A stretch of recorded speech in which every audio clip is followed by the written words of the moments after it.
السلام عليكم ورحمة الله وبركاته. أعوذ بالله من الشيطان الرجيم. بسم الله الرحمن الرحيم. الحمد لله رب العالمين. اللهم صل على سيدنا محمد وعلى آل سيدنا مولانا محمد. رب اشرح لي صدري ويسر لي أمري واحلل عقدة من لساني يفقهوا قولي. أعوذ بكلمات الله التامة من كل شيطان وهامة ومن كل عين لامة ولا حول ولا قوة إلا بالله العلي العظيم. ബഹുമാനരായ മുഅ്മിനീങ്ങളെ മുഅ്മിനാത്തുകളെ, പരിശുദ്ധ ഖുർആനിലെ 163-ാമത്തെ പേജാണ് ഇന്ന് നമുക്ക് റൈഹാൻ ക്ലാസ്സിൽ പഠിക്കാനുള്ളത്. അള്ളാഹു നമ്മുടെ ഈ ക്ലാസ് സ്വാലിഹായ അമലായി ഖബൂൽ ചെയ്യട്ടെ. നമ്മൾ ദുആ ചെയ്യാൻ കടപ്പാടുള്ള എല്ലാവർക്കും, പ്രത്യേകിച്ച് നമ്മുടെ മാതാപിതാക്കൾ, ഉസ്താദുമാർ, മുഫസ്സിരീങ്ങൾ, പണ്ഡിതന്മാർ, ഈ ക്ലാസ്സിൽ പങ്കെടുക്കുന്നവർ, ഇത് കേൾക്കുന്നവർ, പിന്നീട് റെഫർ ചെയ്യുന്നവർ, ഇതിനുവേണ്ടി അധ്വാനിക്കുന്നവർ, നമുക്ക് ഭക്ഷണം തന്നവർ, നമ്മൾ സ്നേഹിച്ചവർ, സഹായിച്ചവർ എല്ലാവർക്കും അല്ലാഹു തആല രണ്ട് ലോകത്തും ഖൈർ പ്രദാനം ചെയ്യട്ടെ. ആമീൻ യാ റബ്ബൽ ആലമീൻ. നമ്മൾ ആദ്യമായി 163-ാം പേജിന്റെ പാരായണമാണ് നിർവഹിക്കുന്നത്. അഊദു ബില്ലാഹി മിനശ് ശൈത്വാനിർ റജീം. ബിസ്മില്ലാഹിർ റഹ്മാനിർ റഹീം. വലൗ അന്ന അഹ്ലൽ ഖുറാ ആമനൂ വത്തഖൂ ലഫതഹ്നാ അലൈഹിം بركات من السماء والأرض ولكن كذبوا فأخذناهم بما كانوا يكسبون. أفأمن أهل القرى أن يأتيهم بأسنا بياتا وهم نائمون. أَوَأَمِنَ أَهْلُ الْقُرَىٰ أَن يَأْتِيَهُم بَأْسُنَا ضُحًى وَهُمْ يَلْعَبُونَ. أَفَأَمِنُوا مَكْرَ اللَّهِ فَلَا يَأْمَنُ مَكْرَ اللَّهِ إِلَّا الْقَوْمُ الْخَاسِرُونَ. أَوَلَمْ يَهْدِ لِلَّذِينَ يَرِثُونَ الْأَرْضَ مِن بَعْدِ أَهْلِهَا أَن لَّوْ نَشَاءُ أَصَبْنَاهُم بِذُنُوبِهِمْ ونطبع على قلوبهم فهم لا يسمعون. تلك القرى نقص عليك من أنبائها ولقد جاءتهم رسلهم بالبينات فما كانوا ليؤمنوا بما كذبوا من قبل كذلك يطبع الله على قلوب الكافرين. وما وجدنا لأكثرهم من أحد وإن وجدنا أكثرهم لفاسقين. ثم بعثنا من بعدهم موسى بآياتنا إلى فرعون وملئه فظلموا بها فانظر كيف كان عاقبة المفسدين. وقال موسى يا فرعون إني رسول من رب العالمين. സദഖല്ലാഹുൽ അലിയ്യുൽ അസീം. പരിശുദ്ധ ഖുർആനിലെ 7-ാം അധ്യായം സൂറത്തുൽ അറാഫിലെ 96 മുതൽ 104 വരെയുള്ള 9 ആയത്തുകളാണ് നമ്മൾ ഓതിവെച്ചത്. 9-ാമത്തെ ജുസ്ഇൽ 163-ാമത്തെ പേജ്. പ്രവാചകന്മാരുടെ ചരിത്രങ്ങളും അവരെ നിഷേധിച്ച സമൂഹങ്ങളുടെ പതനങ്ങളും ഉന്മൂലനാശമൊക്കെയായിരുന്നു കഴിഞ്ഞ ക്ലാസ്സിൽ നമ്മൾ പറഞ്ഞുകൊണ്ടിരുന്നത്. ഇനി പറയുന്നത്, സത്യവിശ്വാസം സ്വീകരിക്കാതെ അള്ളാഹുവിന്റെ വിധിവിലക്കുകൾ സൂക്ഷിക്കാതെ ജീവിച്ചത് കൊണ്ടാണ് അത്തരം ആളുകൾക്ക് ശിക്ഷ അനുഭവിക്കേണ്ടി വന്നത്. അല്ലായിരുന്നുവെങ്കിൽ, അതായത് അവർ സത്യവിശ്വാസം സ്വീകരിക്കുകയും വേണ്ടാത്തരങ്ങളിൽ നിന്നെല്ലാം മാറി നിൽക്കുകയും ചെയ്തിരുന്നു എങ്കിൽ ആകാശഭൂമികളിൽ നിന്നുള്ള അനുഗ്രഹത്തിന്റെ കവാടങ്ങൾ അള്ളാഹു അവർക്ക് തുറന്നു കൊടുക്കുമായിരുന്നു. അതായത് മഴയൊക്കെ പെയ്യിപ്പിച്ച് അതുവഴി ധാരാളം ഉൽപ്പന്നങ്ങൾ ഭൂമിയിൽ ഉൽപ്പാദിപ്പിച്ചു കൊടുത്ത് യഥേഷ്ടം സുഖമായി ഭക്ഷണം കഴിച്ച് ആഹരിച്ച് സർവക്ഷേമ ഐശ്വര്യങ്ങളും ജീവിക്കാനുള്ള അവസരം അള്ളാഹു തആല അവർക്ക് കൊടുക്കുമായിരുന്നു. അവർ തഖ്വ ചെയ്ത് പ്രവാചകന്മാർ അംഗീകരിച്ച് റബ്ബിനെ അംഗീകരിച്ച് വിശ്വസിച്ച് ജീവിക്കുന്ന ആളുകളായിരുന്നുവെങ്കിൽ അതവർ ചെയ്തില്ല. അതുകൊണ്ടാണ് നേരത്തെ പറഞ്ഞതുപോലെയുള്ള ശിക്ഷകൾ അവർക്ക് ഏൽക്കേണ്ടി വന്നത്. 96-ാമത്തെ ആയത്ത് നോക്കാം. ബിസ്മില്ലാഹിർ റഹ്മാനിർ റഹീം. വലൗ അന്ന അഹ്ലൽ ഖുറാ ആമനൂ വത്തഖൗ ലഫതഹ്നാ അലൈഹിം ബറകാത്തിൻ മിനസ് സമാഇ വൽ അർദ് വലാകിൻ കസ്സബൂ ഫഅഖദ്നാഹും ബിമാ കാനൂ യക്സിബൂൻ. വലൗ അന്ന അഹ്ലൽ ഖുറ, ആ നാട്ടുകാർ വിശ്വസിച്ചിരുന്നു, ആ നാട്ടുകാർ ആയിരുന്നുവെങ്കിൽ, നിശ്ചയമായും ആ നാട്ടുകാർ ആയിരുന്നുവെങ്കിൽ, ആമനു വിശ്വസിച്ചിരുന്നുവെങ്കിൽ എന്ന് പറഞ്ഞാൽ നിശ്ചയം ആ നാട്ടുകാർ വിശ്വസിച്ചിരുന്നു എങ്കിൽ, വത്തഖൗ അല്ലാഹുവിനെ പേടിച്ച് ജീവിക്കുകയും ചെയ്തിരുന്നുവെങ്കിൽ, ലഫതഹ്നാ അലൈഹിം നമ്മൾ അവർക്ക് തുറന്നു കൊടുക്കുമായിരുന്നു, ബറകാത്തിൻ മിനസ് സമാഇ ആകാശത്തിൽ നിന്നുള്ള അനുഗ്രഹങ്ങൾ, വൽ അർളി ഭൂമിയിൽ നിന്നും, ആകാശ ഭൂമികളിൽ നിന്നുള്ള അനുഗ്രഹങ്ങൾ നാം അവർക്ക് തുറന്നു കൊടുക്കുമായിരുന്നു, അവർ വിശ്വസിക്കുകയും തഖ്വ ചെയ്യുകയും ചെയ്തിരുന്നുവെങ്കിൽ. പക്ഷെ എന്താ അവർ ചെയ്തത്? വലാകിൻ പക്ഷേ കദ്ദബൂ അവർ നിഷേധിക്കുകയാണ് ചെയ്തത്. ഫഅഖദ്നാഹും അപ്പോ അങ്ങനെ ചെയ്തത് കൊണ്ട് നാം അവളെ പിടികൂടുകയും ചെയ്തു. ബിമാ കാനു യക്സിബൂൻ അവരുടെ പ്രവർത്തന ഫലമായി, അവർ ചെയ്തുകൊണ്ടിരുന്നത് കാരണം, അവരുടെ ചെയ്തികൾ കാരണം നമ്മൾ അവരെ പിടികൂടി ശിക്ഷിക്കുകയുണ്ടായി. നമ്മളവിടെ എന്താണ് മനസ്സിലാക്കേണ്ടത്? ലോകത്ത് വിപത്തുകൾ സംഭവിക്കുമ്പോ, ആപത്തുകൾ വരുമ്പോ, വലിയ തോതിലുള്ള ശിക്ഷകൾ വരുമ്പോ, ഭൂകമ്പങ്ങളടക്കമുള്ള പ്രയാസങ്ങളൊക്കെ വരുമ്പോ, സത്യത്തിൽ അതിന്റെ കാരണം ജനങ്ങളുടെ ദുർവൃത്തി തന്നെയാണ്. അതാണ് ഇവിടുന്ന് നമ്മൾ മനസ്സിലാക്കുന്നത്.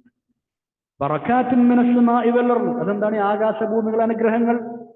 ഭൂമിയിൽ നിന്ന്, ആകാശത്ത് മഴ പെയ്യും അല്ലേ? അപ്പൊ ഭൂമിയിൽ ധാരാളം ഉൽപ്പന്നങ്ങൾ ഉണ്ടാവും, പലതരത്തിലുള്ള പഴങ്ങൾ, പച്ചക്കറികൾ, ധാന്യവർഗ്ഗങ്ങൾ, ഒരുപാട് അനുഗ്രഹങ്ങൾ വളരെ ഉണ്ടാവുകയാണ്.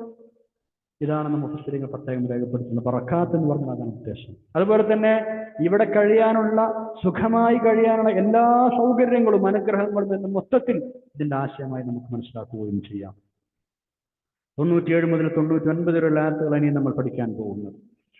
അവിശ്വാസികളായിരുന്ന, ദുർമാർഗം സ്വീകരിച്ചിരുന്ന പല സമുദായങ്ങളുടെയും അനുഭവങ്ങൾ നമ്മൾ മുമ്പ് പറഞ്ഞു.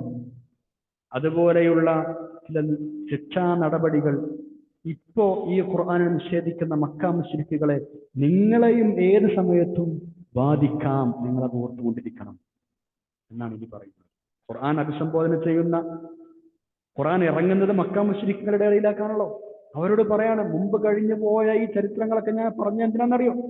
ഈ ചരിത്രങ്ങൾ പോലെ നിങ്ങൾ ഇനിയും നിഷേധം തുടരുകയാണെങ്കിൽ നിങ്ങൾക്കും അതേപോലെ ശിക്ഷകൾ വരാൻ സാധ്യതയുണ്ട്. നിങ്ങളത് ഓർക്കണം. രാത്രി ഉറങ്ങിക്കിടക്കുമ്പോഴോ, നിങ്ങൾ പകൽ വിനോദത്തിൽ ഏർപ്പെട്ടുകൊണ്ടിരിക്കുമ്പോഴോ ഒക്കെ അത്തരം ശിക്ഷകൾ വന്നുകൂടായികയില്ല. ഇതൊക്കെയാണ് ഇനി അടുത്ത ആയത്തുകളിൽ പറയുന്നത്.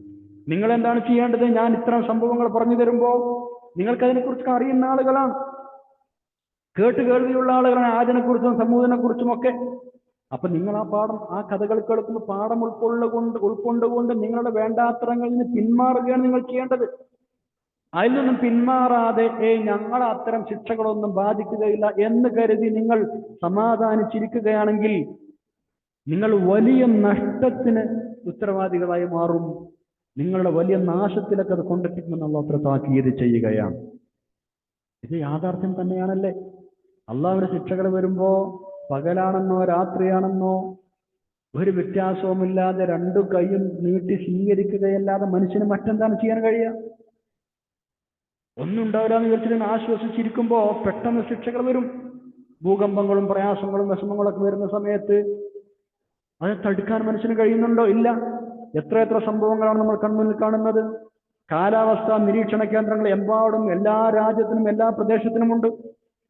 ഏത് ഭൂകമ്പങ്ങളൊക്കെ മുൻകൂടി അറിയാനുള്ള അത്യാധുനിക സംവിധാനങ്ങളുണ്ട്. എന്നിട്ടും ഭൂമി കുലുക്കങ്ങൾ റിപ്പോർട്ട് ചെയ്യപ്പെടുകയാണ്. ആയിരക്കണക്കിന് ആളുകൾ മരിച്ചൊടുങ്ങുകയാണ്. എയർ ട്രാഫിക് കൃത്യമായി കൺട്രോൾ ചെയ്യുന്നുണ്ട്. എല്ലാ എയർപോർട്ടുകളിലും എല്ലാ താവളങ്ങളിലും എയർ ട്രാഫിക് കൺട്രോൾ റൂമുകളുണ്ട്. എന്നിട്ടും വിമാനങ്ങൾ പലതരത്തിലുള്ള അപകടങ്ങളിൽ പെടുകയാണ്. കരയിലും കടലിലും ആകാശത്തും നിരവധി അപകടങ്ങൾ നടന്നുകൊണ്ടിരിക്കുന്നു. എന്താണ് ഇതൊക്കെ സൂചിപ്പിക്കുന്നത്? ഇത്തരം അവസ്ഥകൾ വരുമ്പം മനുഷ്യർ തീർത്തും നിസ്സഹായരായി മാറുകയാണ്. കയ്യും കെട്ടി തോൽക്കി നിൽക്കുകയല്ലാതെ അത് തടുക്കാനോ പ്രതിരോധിക്കാനോ മനുഷ്യന് കഴിയുന്നില്ല. ഇതാണ് അവസ്ഥ എന്നിരിക്കെ എങ്ങനെയാണ് മനുഷ്യർക്ക് നിർഭയരായിരിക്കാൻ കഴിയുക? ആയത്തുകൾ നോക്കൂ, 97 മുതൽ. ബിസ്മില്ലാഹിർ റഹ്മാനിർ റഹീം. അഫഅമിന അഹ്ലുൽ ഖുറാ അൻ യഅതിയഹും ബഅസുനാ ബയാതാ വഹും നായിമൂൻ. അഫഅമിന അഹ്ലുൽ ഖുറാ, ആ നാട്ടുകാർ നിർഭയരായിരിക്കുകയാണോ? അയ്യത്തിയഹും ബഅസുനാ, നമ്മുടെ ശിക്ഷ വരുന്നതിനെ പറ്റി ബയാത്തൻ, അവർ രാത്രി ഉറങ്ങുന്ന സമയത്ത്, വഹും നാഇമൂൻ, അവർ ഉറങ്ങിക്കൊണ്ടിരിക്കുമ്പോ രാത്രിയിൽ നമ്മുടെ ശിക്ഷ വരുന്നതിനെ കുറിച്ച് അവർ നിർഭയനായിരിക്കുകയാണോ? ബയാത്തൻ എന്ന് പറഞ്ഞാൽ രാത്രി സമയത്ത്. വഹും നാഇമൂൻ, നാമ എനാം എന്ന് പറഞ്ഞാൽ ഉറങ്ങും അല്ലെ, അപ്പൊ നാഇം എന്ന് പറഞ്ഞാൽ ഉറങ്ങുന്നവർ. രാത്രി ഉറങ്ങുമ്പോൾ നമ്മുടെ ശിക്ഷ വന്നെത്തുന്നതിനെ പറ്റി ആ നാട്ടുകാർ നിർഭയരാണോ? അടുത്ത ചോദ്യം നോക്കൂ, 98-ൽ അവ അമിനഹുൽ ഖുറാ അയ്യതിഹും ബഅസുനാ ദുഹൻ വഹും യൽഅബൂൻ. അവ അമിന, അതല്ല അവർ നിർഭയരായിരിക്കുകയാണോ? അഹ്ലുൽ ഖുറാ, നാട്ടുകാർ നിർഭയരായിരിക്കുകയാണോ? അയ്യതിഹും ബഅസുനാ, നമ്മുടെ ശിക്ഷകൾ വരുന്നതിനെ കുറിച്ച്, ദുഹൻ, പ്രഭാത സമയത്ത്, വഹും യൽഅബൂൻ, അവർ കളിച്ചുകൊണ്ടിരിക്കുന്ന സമയത്ത്, പകൽ സമയത്ത്. ദുഹ എന്ന് പറഞ്ഞാൽ പ്രഭാതത്തിന്റെ ആദ്യ ഭാഗത്തിനാണ് പറയാം ദുഹ നിസ്കാരം എന്നൊക്കെ നമുക്കറിയാലോ. ഇവിടെ ഉദ്ദേശം പകൽ സമയത്ത്. നേരത്തെ പറഞ്ഞത് രാത്രി ഉറങ്ങണ സമയത്ത്. ഇപ്പോ പകലിൽ അവർ കളിച്ചുകൊണ്ടിരിക്കുന്ന, ആനന്ദിച്ചുകൊണ്ടിരിക്കുന്ന, ഉല്ലസിച്ചുകൊണ്ടിരിക്കുന്ന, വിശ്രമിച്ചുകൊണ്ടിരിക്കുന്ന ആ സമയത്ത് നമ്മുടെ ശിക്ഷ വരുന്നതിനെ കുറിച്ച് അവർ നിർഭയരാണോ? ബസ് എന്ന് പറഞ്ഞാൽ ശിക്ഷകൾ, വിപത്തുകൾ എന്നൊക്കെ പറയാം. 99 നോക്കൂ. ബിസ്മില്ലാഹിർ റഹ്മാനിർ റഹീം. അഫഅമിനു മക്റല്ലാഹ് ഫലാ യഅ്മനു മക്റല്ലാഹി ഇല്ലൽ ഖൗമുൽ ഖാസിറൂൻ. അഫഅമിനു, അതെല്ലാവരും നിർഭയരായിരിക്കുകയാണോ? മക്റല്ലാഹ്, അല്ലാഹുവിന്റെ തന്ത്രാവിഷ്കാരത്തെക്കുറിച്ച്, അല്ലാഹുവിന്റെ തന്ത്രാവിഷ്കാരത്തെക്കുറിച്ച് തന്നെ അവർ നിർഭയരായിരിക്കുകയാണോ? അങ്ങനെ വേണ്ട. ഫലാ യഅ്മനു മക്റല്ലാഹി ഇല്ലൽ ഖൗമുൽ ഖാസിറൂൻ. എന്നാൽ നിങ്ങളൊരു കാര്യം മനസ്സിലാക്കണം, പരാജിതരായ ജനതയല്ലാതെ അള്ളാഹുവിന്റെ തന്ത്രാവിഷ്കാരങ്ങളെ പറ്റി നിർഭയരായിരിക്കുന്നതേയല്ല. അള്ളാഹുവിന്റെ തന്ത്രാവിഷ്കാരങ്ങൾ എന്ന് പറഞ്ഞാൽ ഇതേപോലെ പെട്ടെന്ന് പിടികൂടുക, അതേപോലെ അവരെ ശിക്ഷിക്കാനുള്ള വിവിധ വകുപ്പുകൾ, വിവിധ തരത്തിലുള്ള ശിക്ഷകൾ ഇറക്കുക, ഇങ്ങനൊന്നും ഉണ്ടാവില്ല എന്ന്, ഇങ്ങനെയുള്ള മക്രുകളെ, അള്ളാഹുവിന്റെ തന്ത്രാവിഷ്കാരം, മക്രു എന്ന് പറഞ്ഞാൽ തന്ത്രാവിഷ്കാരങ്ങൾ, അതിനെ നിങ്ങൾ നിർഭയരായിരിക്കുകയാണോ? അങ്ങനെ നിർഭയരായിരിക്കുന്നത് ആരാന്നറിയോ? ഖാസിരീങ്ങൾ മാത്രമാണ്. ആകെ നാശത്തിലേക്ക് കൂക്കുന്ന ആളുകൾ മാത്രമാണ് അങ്ങനെ ഒരു നിർഭയത്വത്തിലിരിക്കുന്നത്. അതുകൊണ്ട് മുശ്രിക്കീങ്ങളെ, മക്കയിലെ മുശ്രിക്കീങ്ങളെ നിങ്ങൾ പ്രത്യേകം ശ്രദ്ധിക്കണം. അവരോട് മാത്രമല്ല, എല്ലാവരും. അഫഅമിനു മക്റല്ലാഹ്, അള്ളാഹുവിന്റെ തന്ത്രം എന്ന് പറഞ്ഞാൽ ജനങ്ങൾക്ക് ഊഹിക്കാൻ കഴിയാത്ത വേഗത്തിൽ അല്ലെങ്കിൽ മാർഗത്തിൽ കൂടെ ശിക്ഷകളിലൂടെ പിടികൂടുക എന്നത്. സത്യവിശ്വാസികൾ, മുഅ്മിനീങ്ങളായ ആളുകൾ ഇബാദത്തുകൾ ചെയ്യുന്നതോടെ കൂടെ തന്നെ അവർക്ക് പേടിയുണ്ടാവും, ആശങ്ക ഉണ്ടാവും. തെമ്മാടികൾ അങ്ങനെയല്ല, അവർ ശാന്തരായിരിക്കും, ഒരു തരം പേടി അവർക്കുണ്ടാവില്ല. കുറ്റകൃത്യങ്ങൾ അങ്ങനെ ചെയ്തുകൊണ്ടേയിരിക്കും. എന്ത് ശിക്ഷ, എന്ത് ബേജാർ, ഒരു ബേജാറും അവർക്കുണ്ടാവില്ല. അതാണ് അഫഅമിനു മക്റല്ലാഹ്. തങ്ങൾ ചെയ്യുന്നതൊക്കെ ശരിയാണ്, അതിനൊന്നും ആരോടും മറുപടി പറയേണ്ടതില്ല എന്നൊക്കെ കരുതുന്ന ആളുകളാണ് ഇത്തരം റബ്ബിന്റെ തന്ത്രാവിഷ്കാരങ്ങളെ കുറിച്ച്, അള്ളാഹുവിന്റെ ശിക്ഷയെക്കുറിച്ച്, വിവിധ രൂപങ്ങളിൽ വരുന്ന ശിക്ഷകളെ കുറിച്ച് നിർഭയരായിരിക്കുന്നത്. 100-ാമത്തെ ആയത്തിലേക്ക് നമ്മൾ കടക്കുകയാണ്. സൂറത്തുൽ ആറാഫിലെ 100-ാമത്തെ ആയത്ത്. മുൻഗാമികൾ ചെയ്ത കുറ്റങ്ങൾ കാരണം അള്ളാഹു അവരെ നശിപ്പിച്ചു. പിന്നീട് ആ നാടുകളിൽ താമസക്കാരായി വന്ന പിൻഗാമികൾക്ക് ആ യാഥാർത്ഥ്യം ഒന്ന് ചിന്തിച്ചുകൂടെ, മനസ്സിലായിക്കൂടെ? അതാണ് ഈ അള്ളാഹു തആല ചോദിച്ചത്. ഒരു ഖൗമിനെ അള്ളാഹു തആല ധിക്കാരികളായതുകൊണ്ട് നശിപ്പിച്ചു.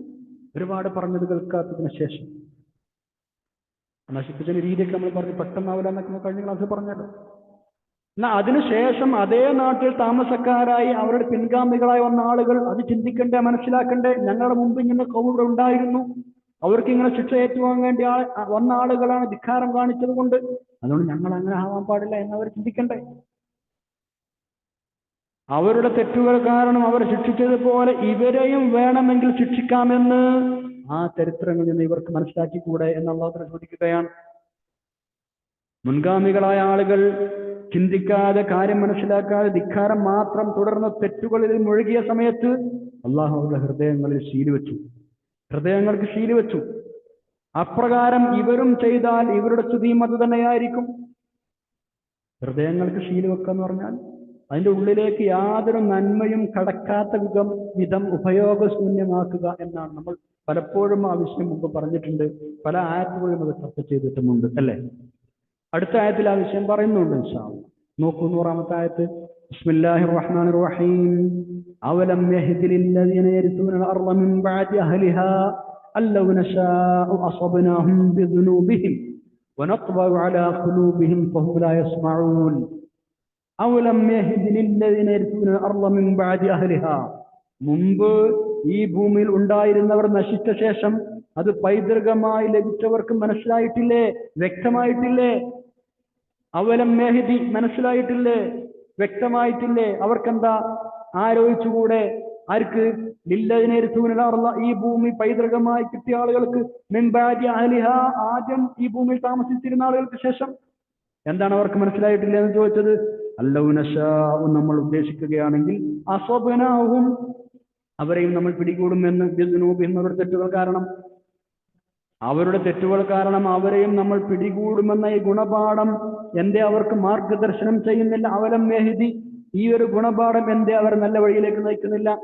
എന്താണ് അവർ ചിന്തിച്ച് മനസ്സിലാക്കാത്തത്? വനത്ബഉ അലാ ഖുലൂബിഹിം ഫഹും ലാ യസ്മഊൻ. വനത്ബഉ, നമ്മൾ സീൽ ചെയ്യുന്നു, അലാ ഖുലൂബിഹിം, അവരുടെ ഹൃദയങ്ങൾക്കുമേൽ, ആ ഹൃദയങ്ങളിൽ നമ്മൾ മുദ്ര വച്ചിരിക്കുന്നതിനാൽ, ഫഹും ലാ യസ്മഊൻ, അവർ സതുപദേശം കേൾക്കാൻ സന്നദ്ധരാകുന്നില്ല. അവരുടെ ഹൃദയങ്ങളുടെ മേൽ മുദ്ര വെക്കുകയും നമ്മൾ ചെയ്തു. മുദ്ര വെക്കുമ്പോ അവർ യാതൊന്നും കേൾക്കാൻ സന്നദ്ധരാവുകയില്ല. അങ്ങനെ മുദ്ര വെക്കാൻ കാരണം അവർ തന്നെയാണ്. അവർ സത്യം കേൾക്കാൻ സന്നദ്ധരല്ല. എന്ത് പറഞ്ഞാലും ധിക്കാരം, നിഷേധമാണ്. പിന്നെ ഞാൻ അതിൻ്റെ ഉള്ളിലേക്ക് എന്ത് പറഞ്ഞാലും കയറാത്ത സ്ഥിതിയായി. അതിനാണ് മുദ്ര വെക്കുക എന്ന് പറയുന്നത്. അവലം യഹ്ദി ലില്ലദീന യരിസൂനൽ അർള മിൻ ബഅദി അഹ്ലിഹാ, മുൻഗാമികൾക്ക് പിറകെ അനന്തരാവകാശമായി ഭൂമി ലഭിച്ച ആളുകൾ എന്ന് പറഞ്ഞാൽ മക്കയിലെ മുശ്രിക്കുകളാണ് ഇവരുടെ ഉദ്ദേശം. കാരണം അവരെ മുമ്പ് ആദ്, സമൂദ് ഒരുപാട് സംഗതികൾ നശിപ്പിക്കൂടെ ചരിത്രമൊക്കെ പറഞ്ഞു കൊടുത്തു. അവർക്ക് ശേഷം ആ ഭൂമിയിൽ അല്ലെങ്കിൽ ആ പ്രദേശത്ത് ഏകദേശമായ ഏരിയകളിൽ പിൻഗാമികളെ വന്ന ആളുകളാണ് അവർ. അങ്ങനെ അവരുടെ മുൻഗാമികളായി സമുദായങ്ങളൊക്കെ ഇപ്പൊ നിലവിലുള്ള മക്ക മുശ്രിക്കുകളെക്കാൾ ഒരുപാട് 10 മടങ്ങ് ശക്തരായ ആളുകളായിരുന്നു, ശക്തരായ സമൂഹമായിരുന്നു അവർ. എന്നിട്ടും റബ്ബിന്റെ ശിക്ഷ വന്നപ്പോ ഒന്നും ചെയ്യാൻ കഴിഞ്ഞില്ല. അപ്പൊ എത്ര വലിയ ആളുകളാണെങ്കിലും ശരി, അവർ അല്ലാതെ നശിപ്പിച്ചതുപോലെ നിങ്ങളും ധിക്കാരം തുടരുകയാണെങ്കിൽ നിങ്ങൾക്കെതിരെ നടപടി വന്നേക്കാം. നിങ്ങൾ മനസ്സിലാക്കണ്ടേ? അതാണ് ആ ചോദ്യത്തിന്റെ ആശയം.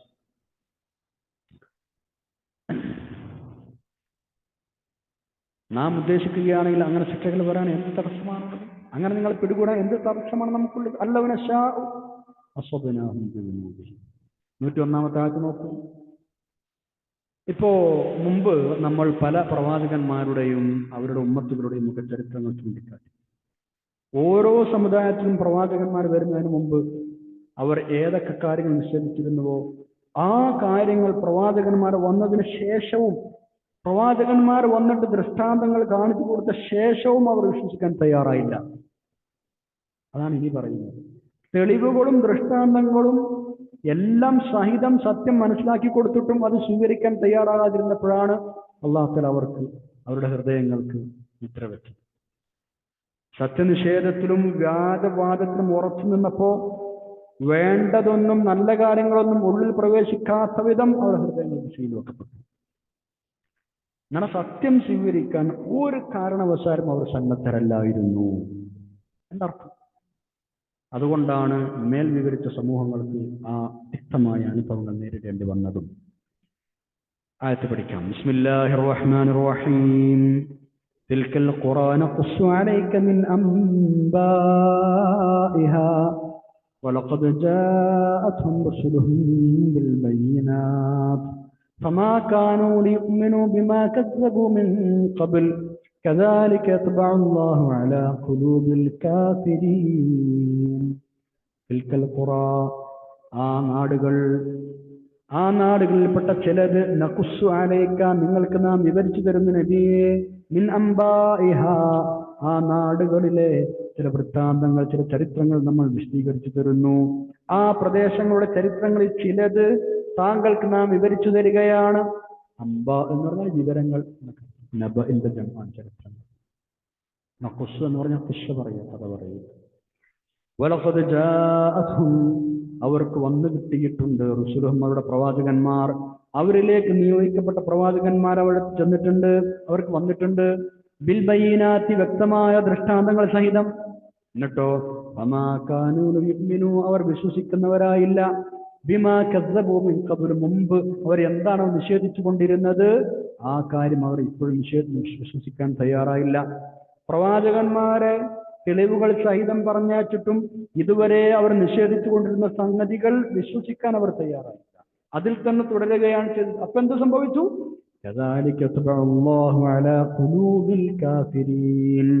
അങ്ങനെ തന്നെയാണ് സത്യനിഷേധികളുടെ ഹൃദയങ്ങളിൽ അള്ളാഹു മുദ്രയടിക്കുന്നത്, സീൽ വെക്കുന്നത്.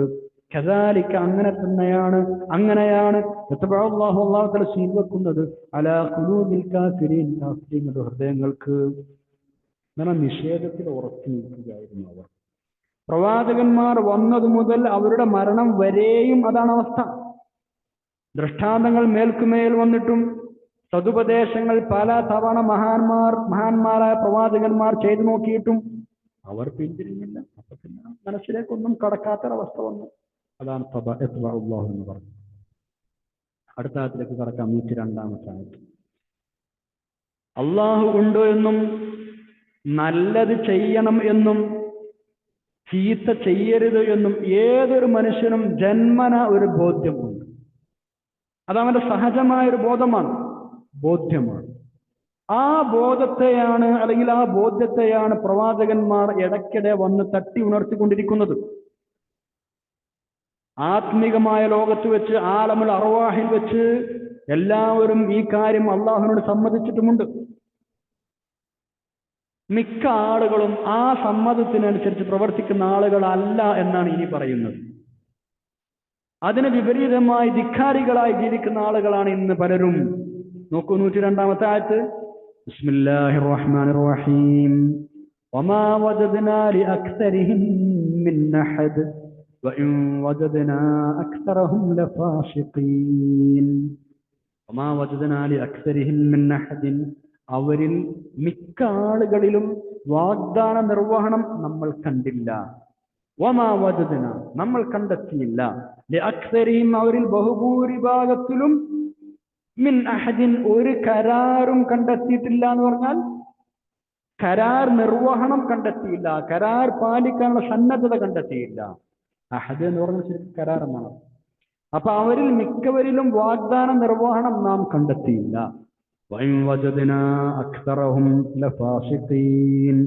ഭൂരിഭാഗം പേരെയും അധർമ്മകാരികളായി തന്നെയാണ് നമ്മൾ കണ്ടെത്തിയത്. നമ്മൾ കണ്ടെത്തി അക്സറഹും, അവരിൽ ഭൂരിഭാഗം പേരെയും ലഫാസിഖീൻ, ഫാസിഖീകളായിട്ട്, അധർമ്മകാരികളായി, തന്നാടികളായിട്ട്, ധിക്കാരികളായിട്ട്. വമാ വജദ്നാ ലിഅക്സരിഹിം മിൻ അഹദിൻ, ഈ കരാർ എന്താണ് ഇവിടെ കരാർ എന്ന് പറഞ്ഞത്? അല്ലാഹു തആല ചെയ്ത ആ കരാർ മനുഷ്യനെ ഏതൊരു പ്രകൃതിയിലാണോ, സഹജമായ ബോധത്തിലാണോ സൃഷ്ടിച്ചത്, അതാണ് ആ കരാർ. ഇങ്ങനെയാണ് ഇമാം ഇബ്നു കസീർ റഹ്മത്തുള്ളാഹി അലൈഹി പറയുന്നത്. അതേപോലെ തന്നെ ആത്മാക്കളുടെ ലോകത്ത് വെച്ച് ഇങ്ങനെ ഒരു കരാർ നടന്നിട്ടുണ്ട്. അതും ഇവിടെ ഉദ്ദേശമാണ്. അതായത് അള്ളാഹു ആലമുൽ അർവാഹിൽ വെച്ച് എല്ലാ ലോകത്ത് വരുന്ന എല്ലാ ആളുകളുടെയും ആത്മാക്കളെ പുറത്തു കൊണ്ടുവന്ന് അവരോട് ചോദിച്ചു, ഞാൻ നിങ്ങളുടെ നാഥനല്ലേ, ഞാൻ നിങ്ങളുടെ റബ്ബല്ലേ, ആരാധ്യനല്ലേ എന്നവരോട് എല്ലാവരോടും ചോദിച്ചപ്പോ എല്ലാവരും അതേ എന്ന് സമ്മതിച്ചിട്ടുണ്ട്. അതേ എന്ന് സമ്മതിച്ച് കരാർ ഉറപ്പിച്ചിട്ടുണ്ടവർ. ആ കാര്യം മനുഷ്യൻ സ്വയം സാക്ഷ്യം വഹിച്ചിട്ടുണ്ട്. ആ കരാർ പാലിക്കുന്നവരായി ഇപ്പൊ ഞാൻ അവരെ കാണുന്നില്ല. അവർ പഴയ പോലെ ധിക്കാരികളെ നടത്താണ്. അങ്ങനെ ഒരു കരാർ ചെയ്ത ഓർമ്മയൊന്നും അവർക്കില്ല. ഇങ്ങനെ ആലമുൽ അർവാഹിൽ വെച്ച് നടന്ന ഈ കരാറിനെ കുറിച്ച് ഈ സൂറയിൽ തന്നെ 172 ഇൻഷാ അല്ലാഹ് വരുന്നുണ്ട്. നമുക്ക് അവിടെ വിശദമായി പഠിക്കാം.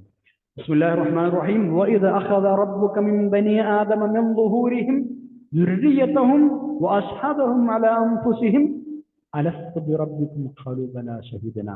ഞാൻ നിങ്ങളുടെ റബ്ബല്ലേ എന്ന് ആ സർവ്വ ആത്മാക്കളും ചോദിച്ചപ്പോ അതേ എന്ന് പറഞ്ഞവർ സാക്ഷി വഹിച്ചിട്ടുണ്ട്. അതൊരു കരാറാണ്, ഒരു അഹദാണ്.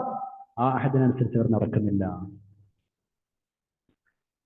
ഈ കരാറാണ് അവർ പുറംകാൽ കൊണ്ട് തട്ടിമാറ്റിയത്. പ്രവാചകന്മാർ വന്ന് വിളിച്ചപ്പോ ആ കരാറിനെ കുറിച്ച് ഓർമ്മപ്പെടുത്തിയപ്പോ അവർ അംഗീകരിക്കാതെ ഇരുന്നത്. അത് തന്നെ പ്രാമാണികമായ നിയമാനുസൃതമായ യാതൊരു തെളിവോ പിൻബലവുമില്ലാതെ അള്ളാഹു അല്ലാത്തവരെ ആരാധിക്കുകയാണ് അവർ ചെയ്തത്. മനുഷ്യന്റെ പ്രകൃതി തന്നെ അംഗീകരിക്കാത്ത വസ്തുതയാണത്. അല്ലെ, ഏതൊരു മനുഷ്യനും സഹജമായി നന്മ ചെയ്യണമെന്ന് താല്പര്യമുണ്ടാവും, വേണ്ടാത്രങ്ങൾ ചെയ്യലും ഇത് സ്വാഭാവികമായ സഹജമായ ബോധമാണ്. അതൊക്കെ മറികടന്ന് ഒരു പ്രകൃതിയും അംഗീകരിക്കാത്ത, ഒരു തെളിവുമില്ലാത്ത അള്ളാഹുവിന്റെ പടപ്പുകളായ പലതിനെയും സ്വന്തം കൈകൊണ്ട് നിർമ്മിച്ചുണ്ടാക്കിയിട്ട് അതിനെ ആരാധിക്കുക എന്ന് പറഞ്ഞാൽ വലിയ ഗുരുതരമായ തെറ്റല്ലേ? 103-ാമത്തെ ആഴ്ച നോക്കൂ. ഈ സത്യനിഷേധികൾ അവരുടെ മർക്കടമുഷ്ടിയും ധിക്കാരവും ഇങ്ങനെ തുടർന്നുകൊണ്ടേയിരിക്കും. ആ കാര്യത്തിൽ നബിയെ താങ്കൾ സങ്കടപ്പെടേണ്ട സല്ലല്ലാഹു അലൈഹി വസല്ലം. അതാണ് ഇനി പറയുന്നത്. ഇങ്ങനെ എത്രയോ സംഭവങ്ങൾ മുമ്പ് കഴിഞ്ഞു പോയിട്ടുണ്ട്. കുറെ സംഭവങ്ങൾ തൊട്ടുമുമ്പ് ഞാൻ നിങ്ങൾക്ക് പറഞ്ഞു തന്നില്ലേ നബിയെ? അതുകൊണ്ട് നിങ്ങൾ സങ്കടപ്പെടേണ്ട, ഇത് തുടർന്നുകൊണ്ടേയിരിക്കും.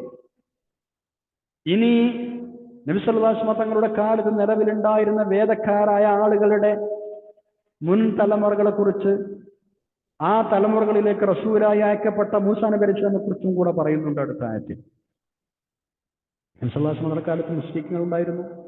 അതേപോലെ തന്നെ ഉണ്ടായിരുന്ന മറ്റൊരു വിഭാഗമാണ് അഹ്ലു കിതാബ്, വേദക്കാർ, വേദം നൽകപ്പെട്ട ആളുകൾ. തൗറാത്തും ഇൻജീലും നൽകപ്പെട്ട മൂസാ നബി അലൈഹി സ്വലാമിന്റെയും ഈസാ നബി അലൈഹി സ്വലാം അനുയായികളെ അറിയപ്പെടുന്ന ആളുകൾ മദീനയിലുണ്ടായിരുന്നു.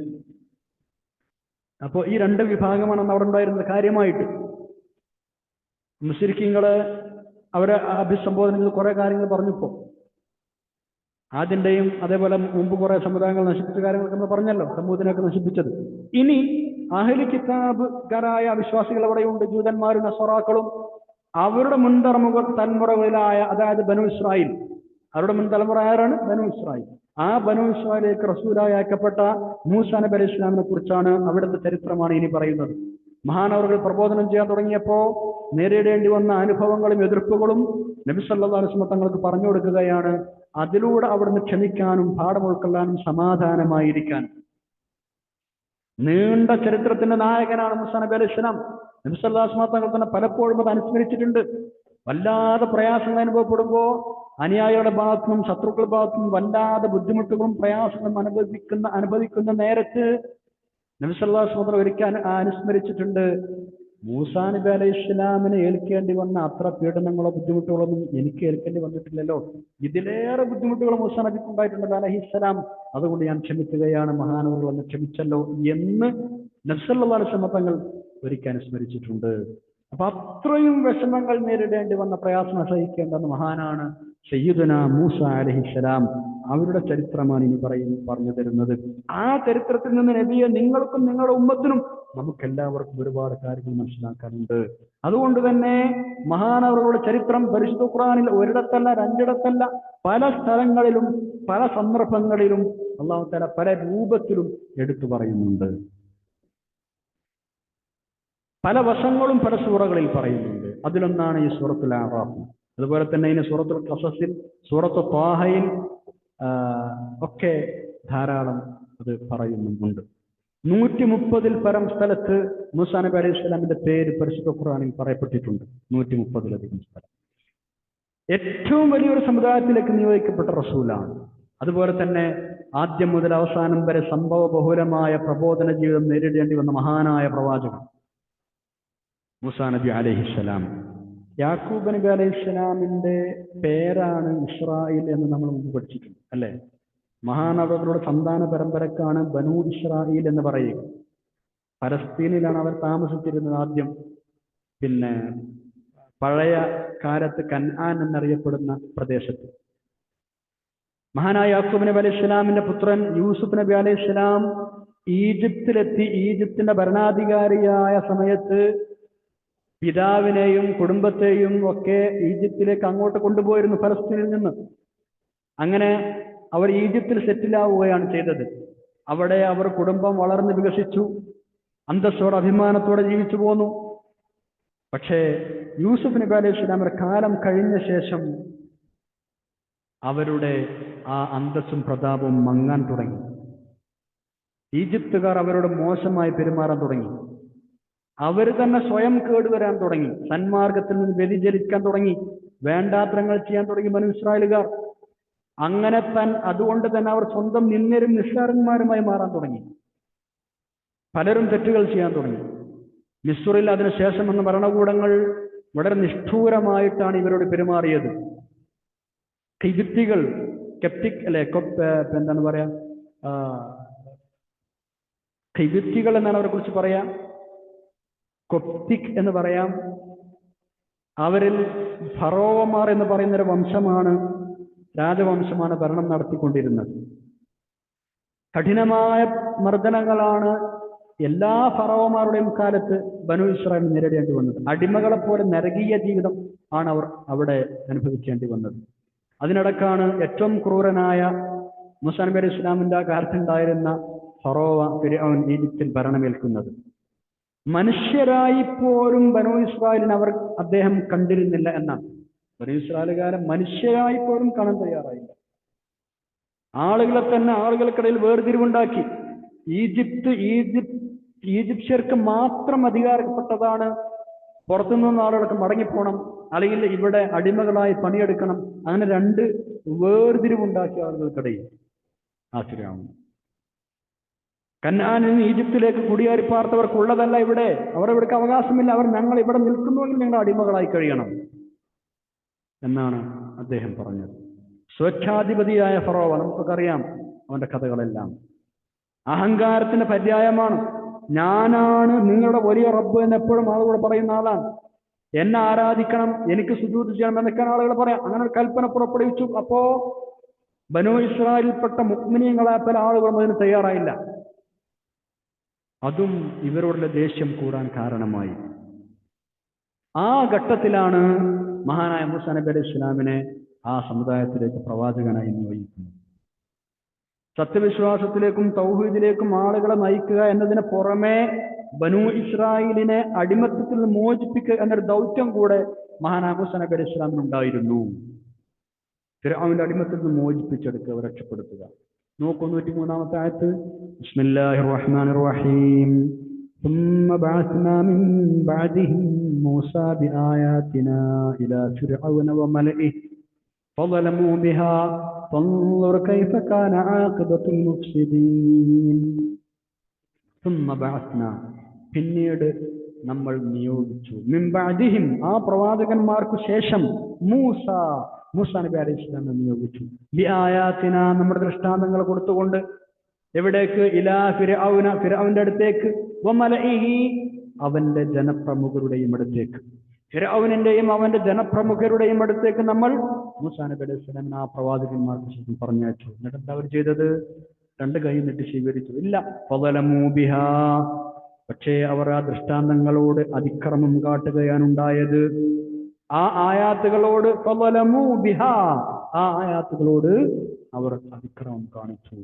അതുകൊണ്ട് നബിയെ നിങ്ങൾ നോക്കൂ, ഫൻദുർ, അങ്ങ് നോക്കൂ, കൈഫ കാന ആഖിബത്തുൽ മുഫ്സിദീൻ, എങ്ങനെയാണ് ആ വിനാശകാരികളായ ആളുകളുടെ പര്യവസാനം ഉണ്ടായത് എന്ന്, അവരുടെ പരിണാമം എന്തായിരുന്നു താങ്കൾ ചിന്തിച്ചു നോക്കൂ. 104-ാമത്തെ ആയത്തിലേക്ക് കടക്കാം. കുടുംബസമേതം മദിയനിൽ നിന്ന് തിരിച്ചു വരുമ്പോഴാണ് സീനാ മലയിൽ വെച്ച് അല്ലാഹു തആല മൂസാ നബി അലൈഹി ഇസ്ലാമിനെ റസൂലായി നിയോഗിക്കുന്നത്. ഈ സംഭവം വിശദമായി സൂറത്ത് ത്വാഹയിലും ഖസസിലും നമ്ലിലും ഒക്കെ വേറെ പല സ്ഥലത്തിൽ വരുന്നുണ്ട്. നമുക്ക് അവിടെ വിശദമായി പഠിക്കാം ഇൻഷാ അല്ലാഹ്. ശുഐബ് നബി അലൈഹി ഇസ്ലാമിന്റെ അടുത്തായിരുന്നല്ല മഹാനവറുകൾ അഭയം തേടിച്ചെന്നത്. മിസ്രിൽ നിന്ന് ഒരു പ്രശ്നം ഉണ്ടായതിന്റെ പേരിൽ മദിയനിലേക്ക് പോയി. അവിടെ ശുഐബ് നബി അലൈഹി ഇസ്ലാം വീട്ടിൽ അഭയം തേടിച്ചെന്നു. ശുഐബ് നബി അലൈഹി ഇസ്ലാമിന്റെ പെൺമക്കൾക്ക് വെള്ളം കോരി കൊടുത്ത സംഭവം, ആടുകൾക്ക് വെള്ളം കുടിപ്പിച്ച സംഭവമൊക്കെ നമുക്കറിയാം.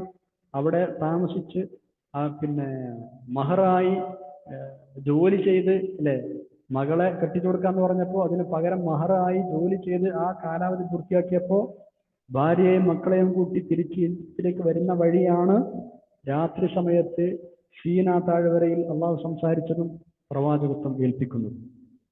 ഒരു വെളിച്ചം കണ്ടപ്പോൾ രാത്രിയിൽ ഇങ്ങനെ വരാണ്, വഴിയറിയാതെ ബുദ്ധിമുട്ടാണ്, തണുപ്പുണ്ട്, വലിയ പ്രയാസത്തിലാണ്. അപ്പോഴാണ് ദൂരെ ഒരു വെളിച്ചം കണ്ടത്. ഞാൻ ആ വെളിച്ചത്തിന്റെ അടുത്തേക്ക് ഒന്ന് പോയി നോക്കട്ടെ, വെളിച്ചം നിങ്ങൾക്ക് കൊണ്ടുവന്ന് തരാം, ഇവിടെ കുറച്ച് നേരം നിൽക്കുമെന്ന് പറഞ്ഞിട്ട് പ്രശ്നം പോയതാണ്. അപ്പോഴാണ് ഞാൻ അള്ളാഹുവാണെന്ന് പറഞ്ഞിട്ട് അള്ളാഹു അവിടെ സംസാരിക്കുന്നത്. ഞാൻ അവിടെ ചെന്നിട്ട് അള്ളാഹു റസൂലായി നിയോഗിക്കും ഫിറൗന്റെ അടുത്തേക്ക് പോകാൻ വേണ്ടി കൽപ്പന കൊടുക്കുകയും ചെയ്തു. അതാണ് 104-ാമത്തെ ആയത്തുള്ളത്. ബിസ്മില്ലാഹിർ റഹ്മാനിർ റഹീം. വഖാല മൂസ യാ ഫിർഔൻ ഇന്നി റസൂലുൻ മിർ റബ്ബിൽ ആലമീൻ. അള്ളാഹുവിന്റെ കൽപ്പന പ്രകാരം മൂസാ നബി അലൈഹി സ്വലാം ഫിർഔന്റെ സൗദത്തിലേക്ക്, സന്നിധിയിലേക്ക്, ദർബാറിലേക്ക് ചെല്ലുകയാണ്. എന്നിട്ട് എന്താ പറഞ്ഞത്? വഖാല മൂസ, മൂസാ നബി അലൈഹി സ്വലാം പറഞ്ഞു, യാ ഫിർഔൻ, അല്ലയോ ഫിർഔൻ, ഇന്നി, നിശ്ചയം ഞാൻ, റസൂലും മിർ റബ്ബിൽ ആലമീൻ, ലോകരക്ഷിതാവായ അള്ളാഹുവിന്റെ ഭാഗത്ത് നിന്നുള്ള റസൂലാണ്, അള്ളാഹു അയച്ച റസൂലാണ്, ദൂതനാണ്. ഇങ്ങനെ പറയാൻ പ്രത്യേകം കാരണം, ഞാനാണ് വലിയ റബ്ബ് എന്ന് പറഞ്ഞു നടക്കുന്ന ഫിർഔന്റെ മുമ്പിലാണ് ലോകത്തിന്റെ റബ്ബായ അള്ളാഹുവിനെ നിന്റെ അടുത്തേക്ക് പറഞ്ഞയച്ചതാണ് എന്ന് പറയുന്നത്. ഹാറൂൻ നബി അലൈഹി സ്വലാം കൂടെയുണ്ട്, രണ്ടുപേരും ഒന്നിച്ചാണല്ലോ പോയത്. ഹാറൂൻ നബി അലൈഹി സ്വലാമിനെ കൂടെ കൂട്ടത്തിൽ സഹായത്തിനായി അയച്ചുതരണമെന്ന് മഹാനായ മൂസാ നബി അലൈഹി സ്വലാം അള്ളാഹുവിന്റെ റിക്വസ്റ്റ് ചെയ്തിരുന്നു. അങ്ങനെ അള്ളാഹു അപേക്ഷ സ്വീകരിക്കുകയും രണ്ടുപേരെയും പ്രവാചകന്മാരായി ഫിർഔന്റെ അടുത്തേക്ക് അയക്കുകയും ചെയ്തിരുന്നു. ഇൻഷാ അല്ലാഹ് വിശദമായി നമുക്കത് ഒരുപാട് സ്ഥലത്ത് പഠിക്കാനുണ്ട്, അത് പഠിക്കാം. ഫിർഔൻ കനത്ത ഭയങ്കര ധിക്കാരിയാണെന്ന് നമ്മൾ പറഞ്ഞു അല്ലേ? ഫിർഔന്റെ അടുത്തേക്ക് എത്താൻ തന്നെ ഒരുപാട് പ്രയാസപ്പെട്ടിട്ടുണ്ട് രണ്ട് പ്രവാചകന്മാരെന്നാണ്. പാറാവുകാര് ഈ വിവരം അവിടെ ദർബാർ പോയി പറയുമ്പോൾ, എന്താണ് വിവരം, അള്ളാഹിന്റെ പ്രവാചകനായിട്ട് വന്ന രണ്ടാളുകളാണ് എന്ന് പറഞ്ഞ ആ വിഷയം പറയുമ്പോൾ, അവിടെ നിൽക്കട്ടെ കുറച്ചു നേരം പറഞ്ഞ് ഒരുപാട് ബുദ്ധിമുട്ടിച്ചിട്ടുണ്ടെന്നാണ്. അവസാനമാണ് അനുവാദം കൊടുത്തത് എന്നൊക്കെ ചരിത്രങ്ങളിൽ കാണാം. അങ്ങനെ അവര് മുമ്പിലെത്തിയപ്പോ, ഫിർഔന്റെ മുമ്പിലെത്തിയപ്പോ ഫിർഔൻ ചോദിച്ചു, ആരാ, നിങ്ങൾ ആരാന്ന് ചോദിച്ചു. അറിയാലോ, ആൾക്കാരെ അറിയാം, എന്താ വന്നതെന്നാണ് ഉദ്ദേശം. പറഞ്ഞു, ഞങ്ങൾ ലോകരക്ഷിതാവിന്റെ ദൂതന്മാരാണ്, സത്യവിശ്വാസത്തിലേക്ക് നിങ്ങൾ ക്ഷണിക്കാനാണ് ഞങ്ങൾ വന്നത്. ഇങ്ങനെ ധൈര്യപൂർവം രാജാവിന്റെ മുമ്പിൽ, അധികാരിന്റെ മുമ്പിൽ പറയാം. പ്രതികൂല സാഹചര്യങ്ങൾ മാത്രമേ അവിടെ ഉള്ളൂ, എന്നിട്ടും വെട്ടിത്തുറന്ന് പ്രബോധന ദൗത്യം നിർവഹിക്കുകയാണ്. ഇനി ബാക്കി എന്താണ് ഉണ്ടായത് എന്നാണ് അടുത്ത ആയത്തിൽ, അടുത്ത പേജിൽ, അടുത്ത ആയത്തിൽ അള്ളാഹു പറയുന്നത്. ഇൻഷാ അല്ലാഹ് നമുക്ക് അടുത്ത ക്ലാസ്സിൽ പഠിക്കാം. അള്ളാഹു തൗഫീഖ് ചെയ്യട്ടെ. ഇത്രയുമാണ് ഇന്ന് നമുക്ക് പഠിക്കാനുള്ളത്. ദുആ ചെയ്ത് പിരിയാം. അൽഹംദുലില്ലാഹി അൽഹംദുലില്ലാഹി അൽഹംദുലില്ലാഹി റബ്ബിൽ ആലമീൻ. അല്ലാഹുമ്മ സ്വല്ലി അലാ സയ്യിദിനാ മുഹമ്മദ് വഅലാ ആലി സയ്യിദിനാ മുഹമ്മദ്. അള്ളാഹു ഞങ്ങൾ ഈ പഠിച്ചതും കേട്ടതും സ്വാദിഹായ അമലായി ഖബൂൽ ചെയ്യണം. അല്ലാഹ് എൻ്റെ അമ്പിയാക്കളുടെ കൂടെ നാളെ ജന്നാത്തുൽ ഫിർദൗസ് ഒരുമിച്ച് കൂട്ടിത്തരണം തമ്പുരാനെ. പ്രസിദ്ധമായ ഇൽമ് പഠിക്കാനും പകർത്താനും തൗഫീഖ് നൽകണം റബ്ബേ. നിന്റെ ദീനിനെ, ഇൽമിനെ, ഖുർആനിനെ ഖിദ്മത്തുള്ള അവസരം നൽകണം തമ്പുരാനെ. ഇതൊക്കെ ഖബൂലാക്കണേ അല്ലാഹ്. നാളെ ആഖിറത്തിൽ നിന്റെ അടുക്കൽ ഉപകരിക്കുന്ന അമലുകളായി മാറ്റിത്തരണം തമ്പുരാനെ. ഞങ്ങൾ ഉമ്മ വാപ്പാർക്ക് പുറത്തു വെക്കണം അല്ലാഹ്. ദുആ കൊണ്ട് വസിയത്ത് ഒരുപാട് ആളുകളുണ്ട്, എല്ലാവരും നിർദ്ദേശം പുറത്തു തമ്പുരാനെ. ഞങ്ങളെല്ലാവരെയും നീ സലാമത്താക്കണം റബ്ബേ. എല്ലാ അസുഖങ്ങളും ശിഫയാക്കണം തമ്പുരാനെ. ആപത്തുകളൊക്കെ കാക്കണം റഹ്മാൻ. മാർഗമായ അസുഖ പ്രയാസങ്ങൾ തമ്പുരാനെ. ഞങ്ങൾ ആഖിറത്ത് നന്നാക്കണം റബ്ബേ. اللهم اجعل جمعنا هذا جمعا مرحوما متفرقا من بعد تفرقا معصوما. اللهم اغفر للمؤمنين والمؤمنات والمسلمين والمسلمات الاحياء منهم والاموات انك مجيب الدعوات يا قاضي الحاجات طيب ثراهم وجهت متمواهم. ربنا اتنا في الدنيا حسنه وفي الاخره حسنه وقنا عذاب النار. ربنا تقبل منا انك انت السميع العليم وتب علينا انك انت التواب الرحيم. امين برحمتك يا ارحم الراحمين. صلى الله عليه وسلم على خير سيدنا محمد وعلى آله وصحبه أجمعين. سبحان ربك رب العزة عما يصفون وسلام على المرسلين والحمد لله رب العالمين. والله رب العالمين. سبحانك اللهم وبحمدك أشهد أن لا إله إلا أنت أستغفرك وأتوب إليك. والسلام عليكم ورحمة الله وبركاته.